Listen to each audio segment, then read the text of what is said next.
Hello friends, आप देख रहे हैं नेक्स्ट 9 टीवी न्यूज और आप सभी के साथ मैं हूं आप सभी की दोस्त और आप सभी की होस्ट वंदना सेमवाल। आज हम करने वाले हैं बातचीत स्टार प्लस पर टेलीकास्ट होने वाले मोस्ट पॉपुलर और आप सभी के फेवरेट शो अनुपमा के बारे में। आज हम इस शो से जुड़े हुए कुछ ऐसे राजों का खुलासा आप सभी के सामने करने वाले हैं जिन्हें की जल्द ही मेकर्स आप सभी के सामने टेलीकास्ट कर सकते हैं।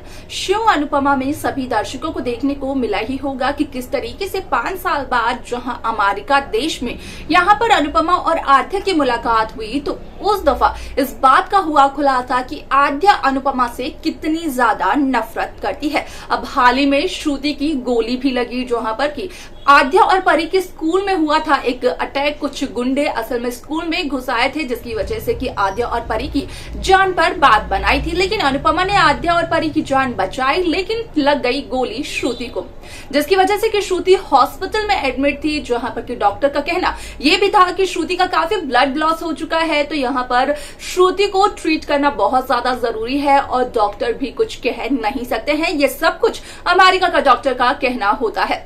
अब ऐसे में यहाँ पर अनुज कपाड़िया यहाँ पर आद्या के पैनिक अटैक्स को देखकर असल में ये फैसला लेते हुए नजर आते हैं कि अब अनुपमा को यहाँ पर आद्या के नजदीक रखना चाहिए था, घर में वापस लाना चाहिए।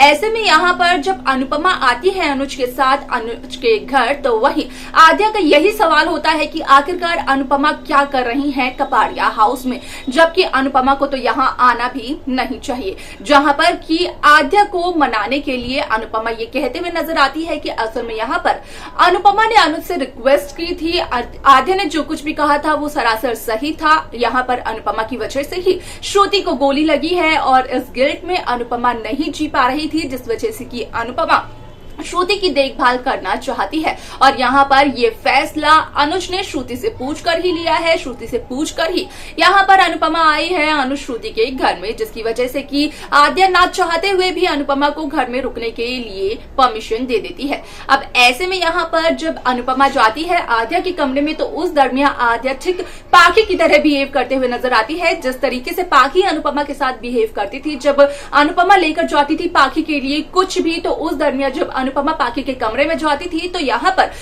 वापस आते वक्त असल में पाखी अनुपमा से ये कहती थी जाने से पहले दरवाजा जरूर लगा दीजिएगा। ठीक वही शब्द इस्तेमाल किए आद्या ने। और आद्या की इन बातों को सुनकर कहीं ना कहीं अनुपमा को अपने अतीत की याद आई। अनुपमा को याद आया 10 साल पुराना सच। वालस के आगे शो में क्या कुछ और दिखाया जाएगा, किस तरीके की कहानी को मेकर्स व्यूअर्स के सामने पेश करने वाले हैं, असल में ये सब कुछ देखना होने वाला है बेहद दिलचस्प। कैसी कहानी, कैसा ट्रैक आप देखना चाहते हैं, आप कमेंट कर हमें अपनी राय बता सकते हैं। साथ ही साथ इस शो की बाकी लेटेस्ट अपडेट्स को पाने के लिए आप सब्सक्राइब करना ना भूलें नेक्स्ट 9 टीवी न्यूज को।